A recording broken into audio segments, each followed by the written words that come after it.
Sa Lunes, posibleng ilathala na sa mga pahayagan ang mga pangalan ng 25 nominees sa pagiging Chief Justice ng Supreme Court. Mula roon, dadaan daw ang mga nominado sa malabutas ng karayom na pagsasala ng JBC o ng Judicial and Bar Council para tuluyang makasama sa shortlist na pagpipilian ng Pangulo. Live mula sa Quezon City, may report si Ruth Cabal. Ruth? Jessica, 25 pangalan yung nasa initial na long list ng Judicial and Bar Council para sa nominee sa susunod na Chief Justice. Mula mahigit 70, yan lamang yung natira dahil sila lamang yung nagpahayag ng pag-ayon o conformity para makonsidera sa pinakamataas na pwesto sa hudikatura.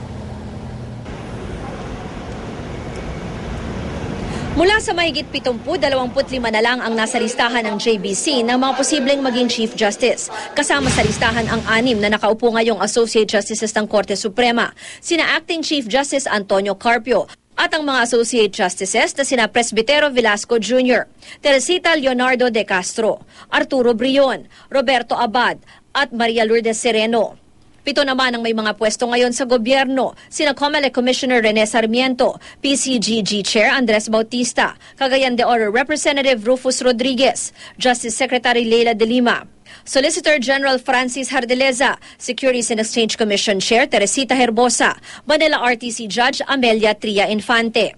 At mula naman sa akadem at pribadong sektor, sina De La Salle University Law School Dean Jose Manuel Diokno, University of the East Law Dean Amado Valdez, dating UP Law School Dean Raul Pangalangan, dating Ateneo Law School Dean Cesar Villanueva, Professor Soledad Cagampang de Castro, Women's Rights Lawyer Katrina Legarda, dating San Juan Representative Ronaldo Zamora, Attorney Rafael Morales, Attorney Vicente Velasquez, Attorney Vicente Veloso, Retired Judge Manuel Cianco Jr., at Ferdinand Jose Edralin Marcos Pihao.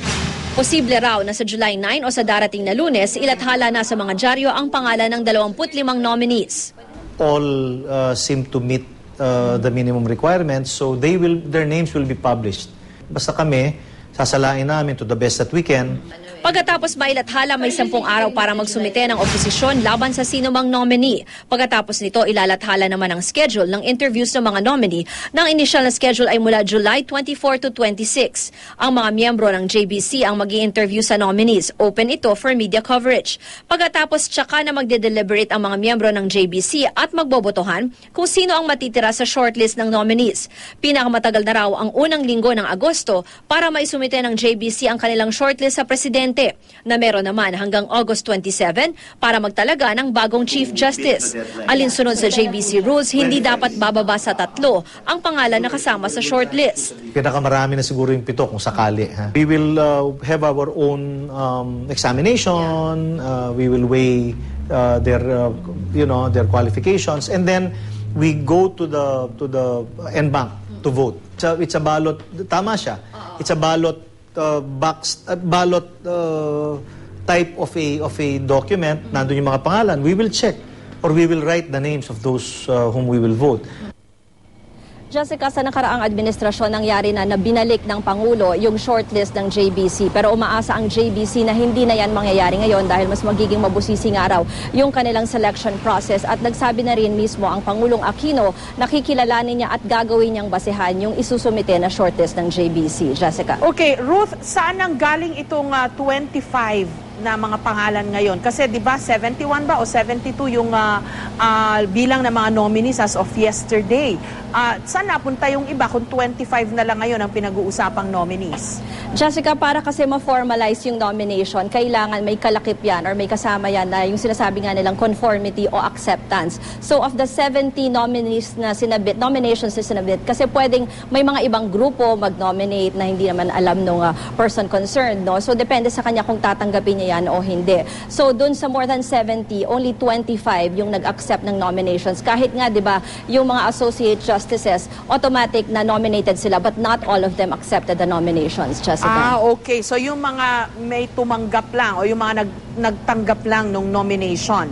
Tama, kasi kailangan may formally ma-inform nila yung JBC na tinanggap nila or nag-confirm sila doon sa nominations. So itong 25, ito ba yung long list o ito na yung short list?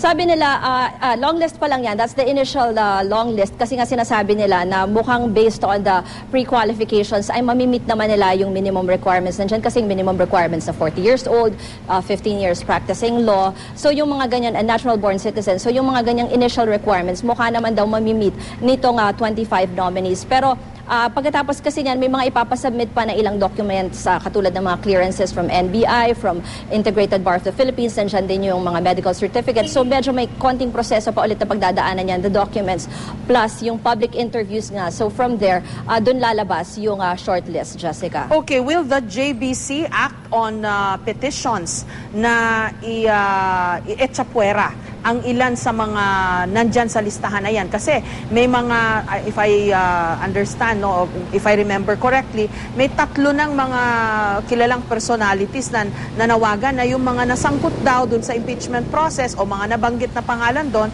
dapat daw hindi nakasali. Will the JBC act on those? Yes, yan ang sinabi sa atin ni Attorney Mejia na they will act on those based on the formal oppositions that will be filed with the JBC. Lalabas rin naman daw sa mga interviews nila doon sa mismong nominees kung ano naman yung side ng nominees tungkol sa mga opposition na ito. So pwede naman magpaliwanag sa harap ng JBC mismo yung nominees tungkol doon sa mga issues na i-raise against them. Tapos yung JBC na mismo ang magde-deliberate on these issues, Jessica. Okay, maraming salamat, Ruth Cabal.